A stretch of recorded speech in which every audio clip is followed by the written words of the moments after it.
pada yang dulu 7. Kenaikan inflasi 0,63% di Sulawesi Selatan merupakan inflasi gabungan dari 5 kabupaten dan kota yang ada di Sulawesi Selatan. Sementara itu, Kota Parepare mengalami inflasi tertinggi yakni 0,96% dan Kota Palopo mengalami inflasi terendah yakni 0,13%.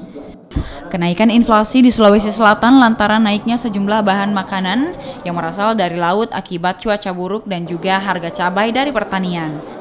Barang yang paling tinggi menyumbang naiknya inflasi yakni tembakau, pakaian, alas kaki, perlengkapan, peralatan, dan alat pemeliharaan rumah tangga. Rekreasi, olahraga dan budaya, pendidikan,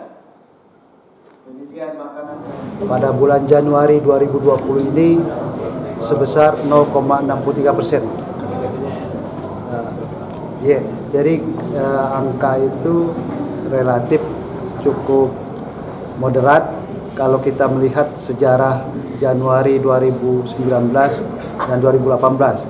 Di antara angka 2018 dan 2019, inflasi sosial pada bulan Januari 2020 ini.